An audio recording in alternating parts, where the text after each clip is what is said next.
¿Qué tal? ¿Cómo están, amables televidentes de Nativa Nos Conecta? Esto es Pulso Informativo y como todos los viernes estamos ya con Pulso Laboral.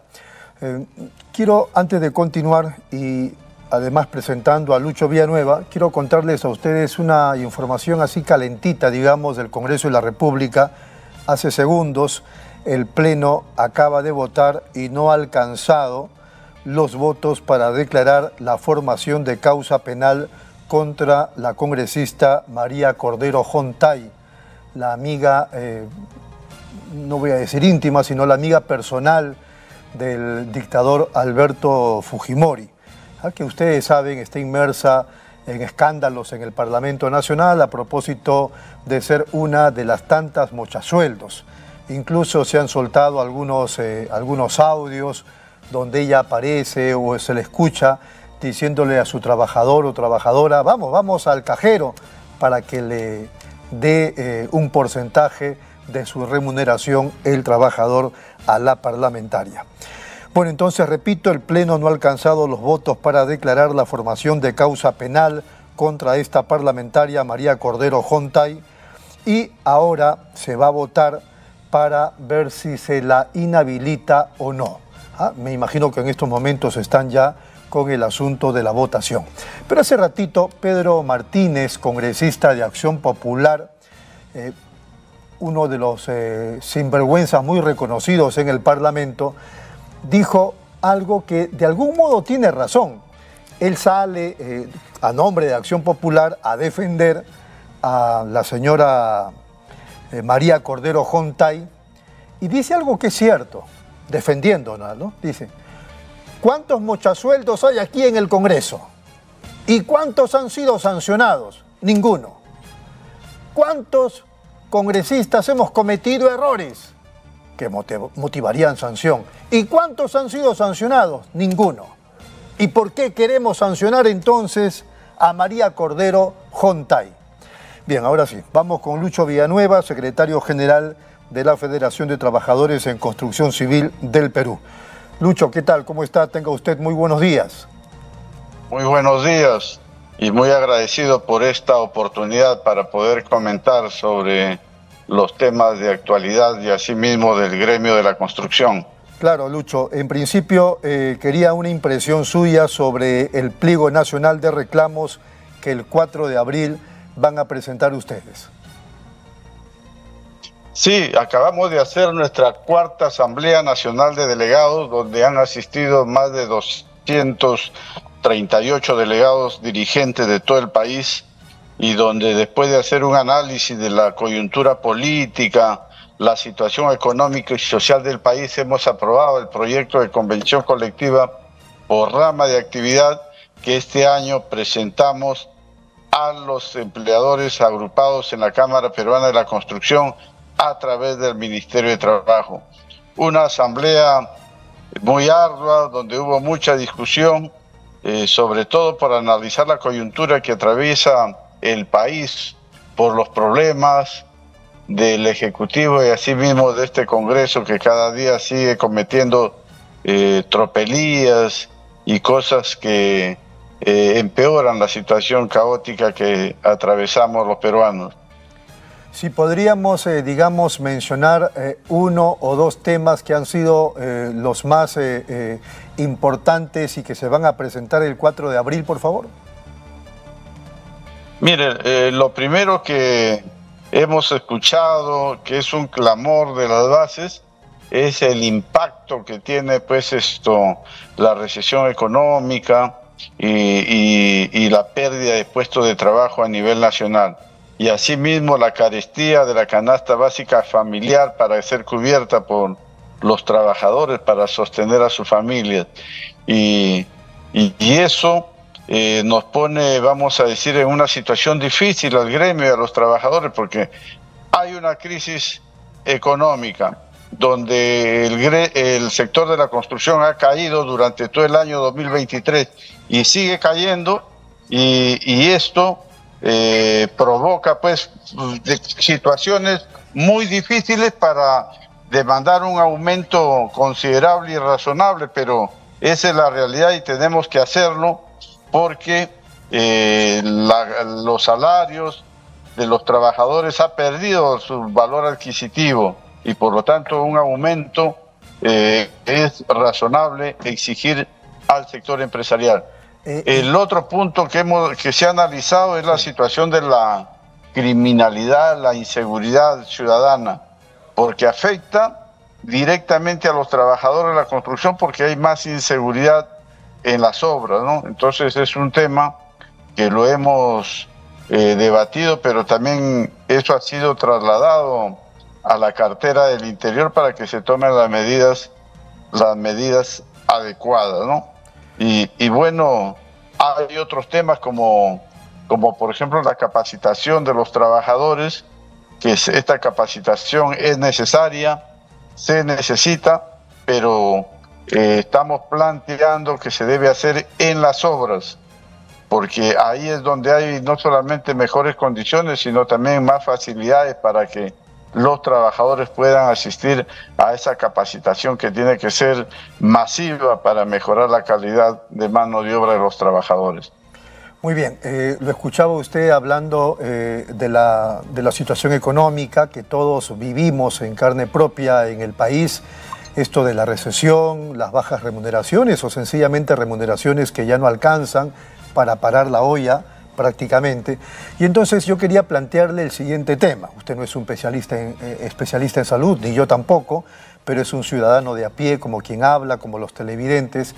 Y quería una impresión sobre el tema de los medicamentos genéricos, que claro que nos alcanza directamente a todos y que lo sienten mucho más los sectores con menos, digamos, posibilidad de compra, sobre todo en el caso de los medicamentos. Los genéricos resulta que ya no son una obligatoriedad que se vendan en las farmacias porque se ha dejado de lado un decreto de urgencia que necesitaba prorrogarse.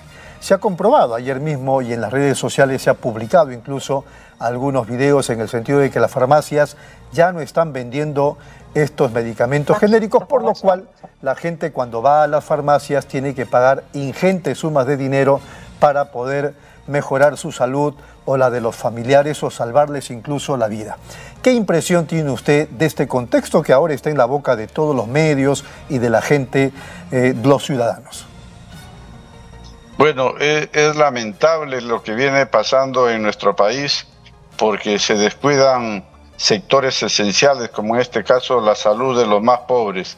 Es cierto, lo que ha sucedido es un descuido del ministro de Salud, primeramente, y de todo el Ejecutivo, porque esto se puede pensar que ha habido una componenda, un lobby, porque las medicinas en el Perú lamentablemente están carísimas, ¿no?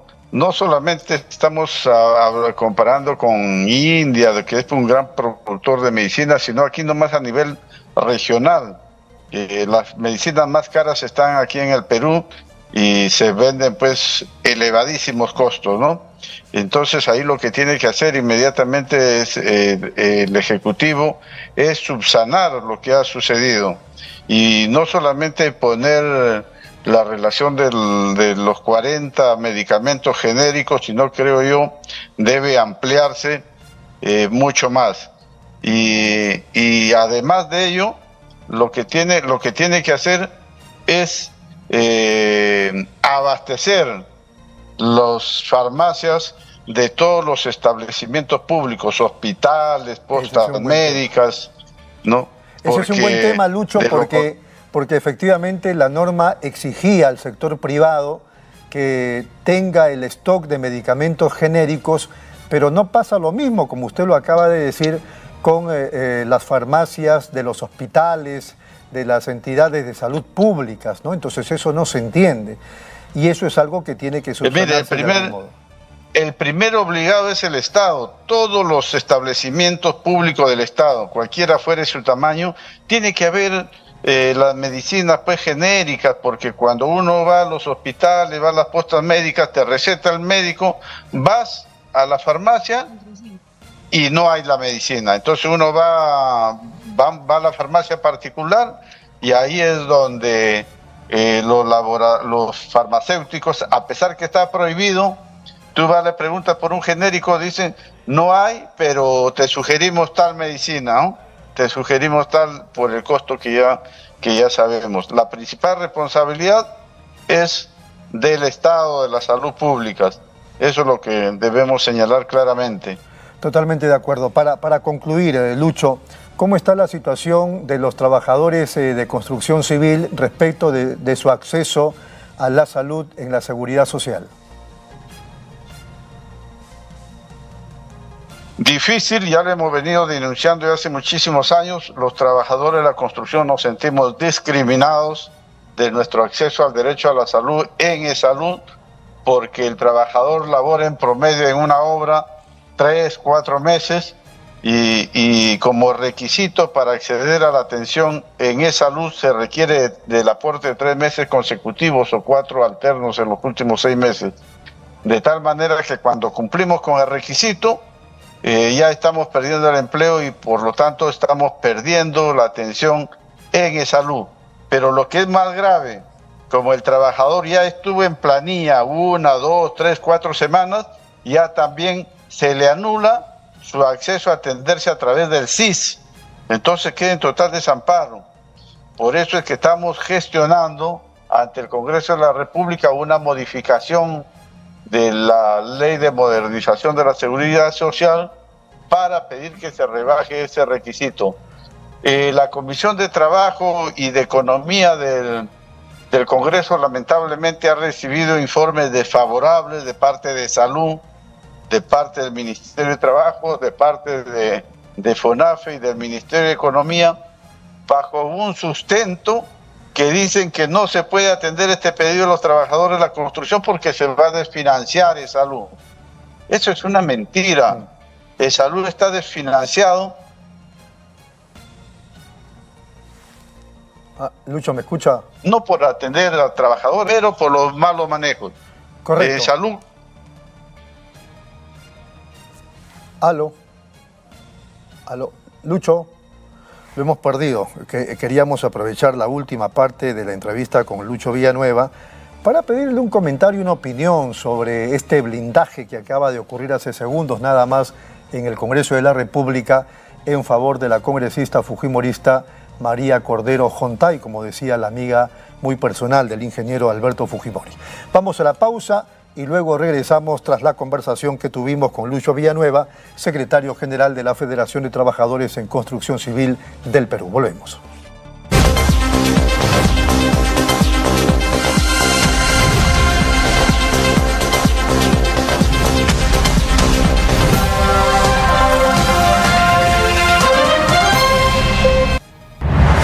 Nueva app de Derrama Magisterial. Maestro y maestra, realiza tus consultas y operaciones en la palma de tu mano.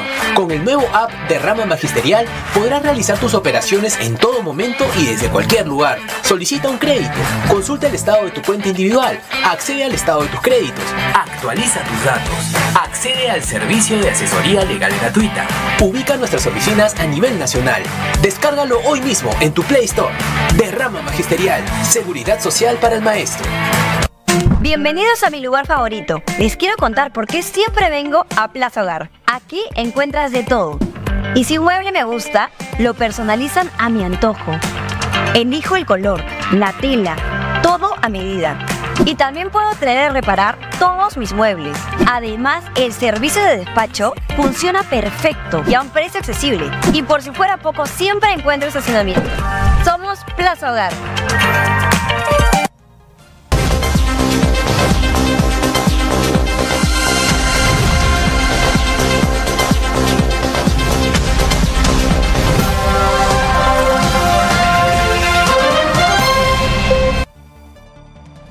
Muy bien, seguimos aquí en Nativa Nos Conecta, esto es Pulso Informativo, estamos lógicamente en el espacio Pulso Laboral, vamos a conversar con Jerónimo López, secretario general de la CGTP, sobre temas que tienen que ver con el asunto laboral, pero previamente yo quería abusar de su confianza para pedirle una opinión sobre algunos temas políticos que se acaban de suceder hace algunos minutos. ¿Cómo está, Jerónimo? Muy buenos días. Don Rodolfo, buenos días. Recibe el saludo de la clase trabajadora a nivel nacional y de la CGTP y agradecerle por invitarnos a su programa. Muchas gracias. ¿Es posible tocar algunos temas políticos? Sí. Fíjese, Claro, eso indigna, pero igual quería una opinión suya.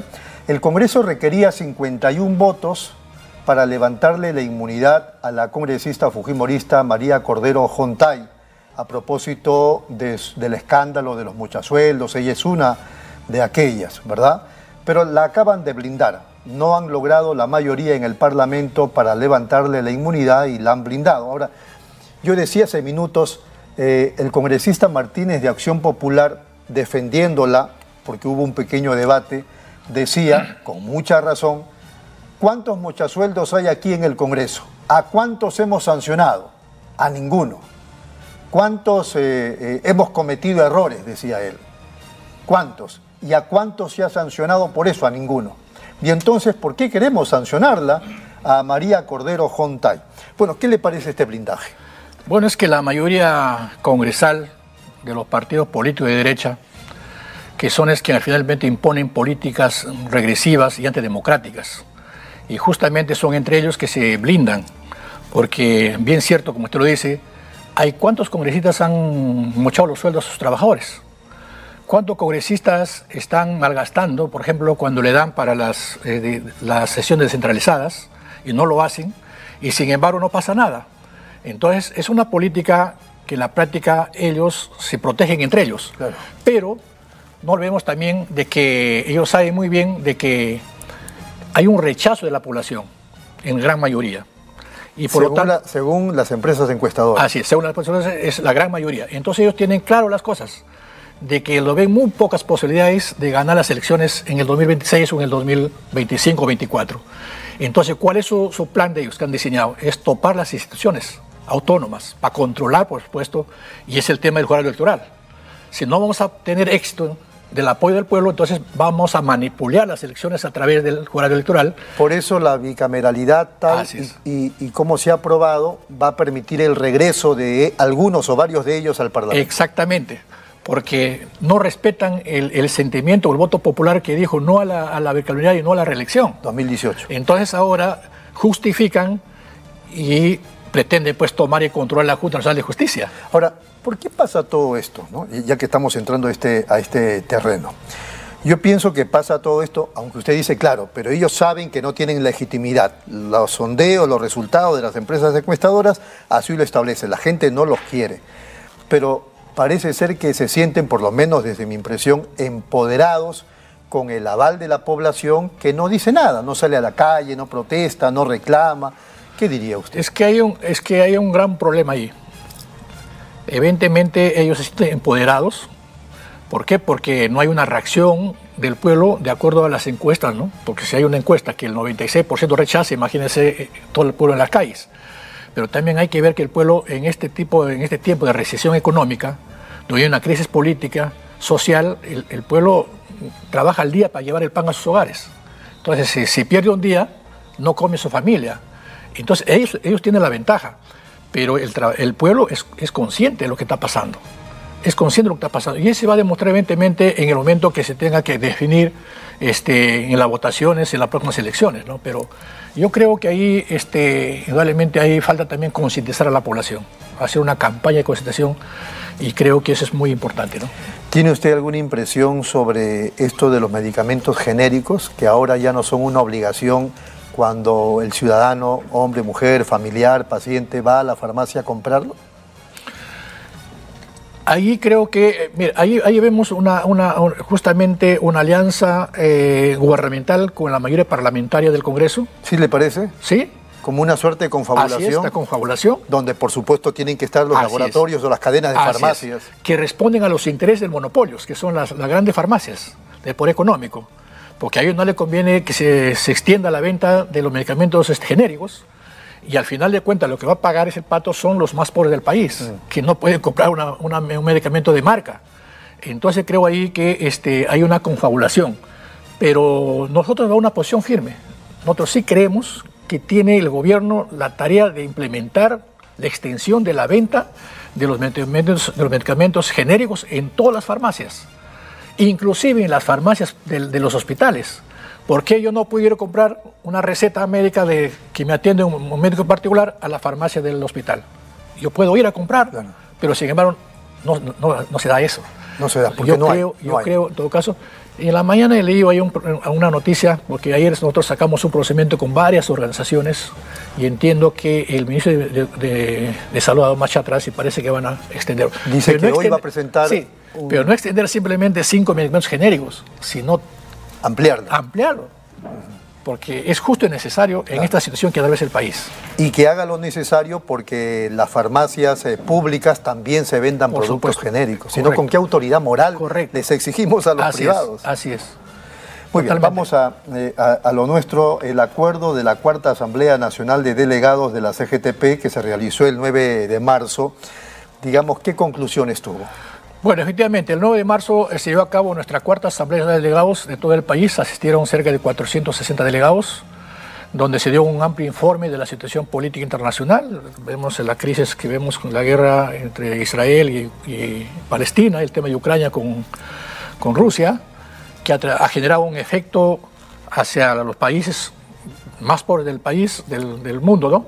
Donde ha traído como consecuencia, primero fue el impacto económico, y asimismo el informe de la situación política nacional, donde nuestro país vive una crisis, una recesión económica, una crisis política y una crisis social.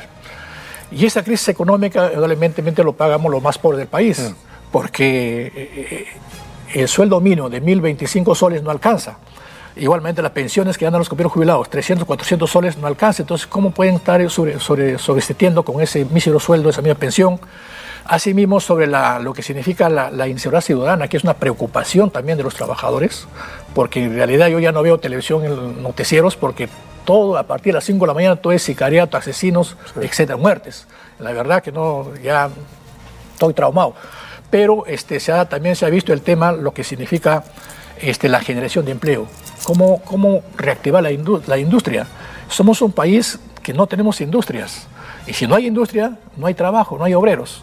Entonces creo que tiene que inventarse una política de industrializar el país para generar trabajo, para generar puestos para los jóvenes que van saliendo de las diferentes universidades. Pero también se ha visto ahí el tema, lo que significa cuando hay crisis, digamos, social, económica, todos los estados del mundo lo que hacen primero es reactivar mayor inversión pública y privada para generar empleo. Segundo, es incrementar el sueldo mínimo de los trabajadores. Porque los trabajadores, cuando tenemos economía en el bolsillo, vamos a comprar, promovemos el consumo interno. Así es. Y por los mercados, por los... Pero aquí ni lo uno ni lo otro. Acá no hay nada de eso. Entonces, yo le escucho al ministro ayer que dice, vamos a ver si el sueldo mínimo lo vemos a fin de año. Bueno, claro, él gana 35.000 soles, ¿no? Entonces, y a los ministros que ganan 35.000, 40.000 soles, funcionarios, congresistas, no les interesa. Sin hablar de muertos y heridos. Todo eso se ha evaluado y evidentemente también se ha visto el tema, lo que significa los trabajadores de libre, de plataformas digitales. Ellos trabajan pero no tienen patrón, no saben con quién es su empleador. Entonces es un acuerdo también de comenzar a trabajar para que esos trabajadores se formalicen y tengan derechos laborales, tengan seguridad social, tengan beneficios sociales y como todos los trabajadores. Claro, justamente usted hablaba al comienzo del sueldo mínimo, pero cuando hablamos del sueldo mínimo estamos hablando de trabajadores formales. Por supuesto. ¿Cuántos informales tenemos en el Perú? Exactamente. Casi el 75% son informales. Trabajadores formales son muy pocos. Pero en todo caso creo ahí de que justo iba a ese tema. No hay una política de país de cómo industrializar el país. Toda la industria nacional que se generaron del 90 para atrás desaparecieron. Y nos convirtieron en un país consumidor de afuera. Y todo lo que acá llevamos lo llevan para afuera y ya lo procesan y nos traen para acá. ¿Y por qué no hacemos acá el procedimiento bajo un tema de generar industria para...? Muy bien. Rafael Belaúnde Llosa decía hace días aquí en esta mesa de trabajo, creo que con razón, en el Cusco, ¿no? La población, la gente en una situación de pobreza, cuando llega el frío tienen que meter a sus animales pues en sus propias casas para cobijarlos, para que no se mueran, ¿no? La vaquita, los carneritos, etcétera, etcétera. Pero son los mismos que ven pasar por el corredor determinado el gas que procede del mismo Cusco, que se va pues a otras regiones y también fuera del país. pero a ellos no les llega el gas. Tenemos el gas el más caro de América Latina. Acá pagamos un galón de gas 45, acá en Lima 45 al 18. En regiones pagas hasta 50, 55. En el Cusco creo que pagas 60 soles teniendo el gas ahí cerca. El gasoducto surandino que tanto se comentó está paralizado. Entonces, ¿cómo hacemos esto? Yo creo que ahí no hay una política de cómo masificar el gas a nivel nacional. Yo le cuento, le doy una noticia. Los pueblos del sur se están organizando para hacer un levantamiento social. Eso lo veo escuchando hace tiempo. No, por el tema del gasoducto. Por el tema de la petroquímica, que estaba inicialmente que se haga en el puerto de Matarani, ahora lo quieren traer a Marcona, y por el tema de Magesiva 2, que está totalmente abandonado con la empresa Cobra por más de 15 años. Entonces, todo eso está generando descontento social. Entonces, yo me pregunto, yo he estado hace un mes en Cajamarca, y he estado en Cajamarca, y Cajamarca cuenta con gas. Y mire, Cusco, Arequipa, Puno, Tacna, Moquegua, que tiene el gas cerca, no tiene gas. Entonces, es algo inaudito, ¿no? Belaúnde decía, hay un resentimiento que se explica, que se justifica, ¿no? En fin, hay una serie de desigualdades sociales y tenemos un país de cadáveres, si es que queremos señalar pues que falta, no sé si liderazgo o sensibilidad social, estamos pensando solamente en nosotros y no en la comunidad, en nuestros semejantes con los que hay que juntarnos, hay que convertirnos en uno para enfrentar a un enemigo común. Yo creo que es los grandes monopolios del poder económico y los gobiernos de turno y el Congreso son los que están, de otra forma, tratando de mantener el modelo económico neoliberal. Sí, pero ¿más responsables son ellos o quienes permiten que esto ocurra? Yo creo que la responsabilidad es compartida, porque ellos hacen leyes. Ellos deben definir una ley que, digamos, nacionalice los recursos naturales, que vaya en beneficio de los más pobres del país, pero sin embargo hacen leyes a favor de las grandes nacionales para que se lleven sin pagar impuestos, sin pagar regalías. Entonces creo que el Congreso es responsable y los gobiernos de turno que también han entregado otros recursos. Muy bien. Señor López, nos ha ganado el tiempo, pero en 30 segundos, ¿cómo podría resumir este contexto a propósito de esta Asamblea Nacional? Bueno, nuestra Asamblea Nacional ha sido masiva participación, nos ha dado muchas tareas. Plan de acción, por ejemplo, tenemos programado el 1 de mayo una gran movilización a nivel nacional para rectificar que es un Día Internacional de los Trabajadores, porque ahora los empresarios nos dicen que somos colaboradores, ¿no? Y asimismo también se ha dado facultades al Consejo Nacional para implementar un paro nacional frente a la recesión económica, frente al desempleo, frente al abandono del Estado en cuanto al aumento de sueldos y pensiones para los trabajadores y sobre todo frente a la seguridad ciudadana, que cada día nadie está seguro si hoy día sale de tu casa y regresa tarde sano y salvo. Muy bien, ha sido muy amable. Muchas gracias a Jerónimo López. Vamos a la pausa, regresamos.